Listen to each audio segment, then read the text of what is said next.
बिस्मिल्लाहिर्रहमानिर्रहीम अस्सलाम वालेकुम। पीवीटी न्यूज़ एचडी के साथ मैं हूं सोहेल चौधरी। नजर डालेंगे आज की अहम खबरों पर।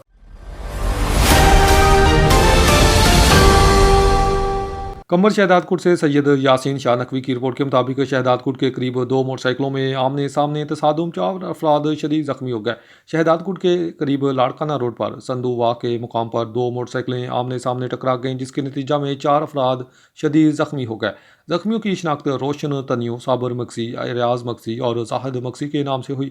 हादसे के बाद इलाके में खौफ व हरास फैल गया। इतलात के मुताबिक शदीद जख्मी जाहिद मक्सी को मौका पर वारदात से फौरी तौर पर लाड़काना हस्पताल मुंतकिल किया गया, जबकि दीगर 3 जख्मियों को शहदादकोट हस्पताल पहुंचाया गया, जहां इन्हें तिब्बी इमदाद फराहम की जा रही है। ज़राए के मुताबिक जख्मी रोशन तनियों का ताल्लुक बहराम के करीब गाँव बनी से है, जबकि दीगर जख्मी संदूवाह के रहायशी बताए जा रहे हैं। हादसा मज़कूरा मुकाम पर पेश आया। वाक़े की मज़ीद तफसीलात आना बाकी है। कैमरामैन टीम के साथ सैयद यासीन शाह नकवी, कंबर शहदादकोट, सिंध।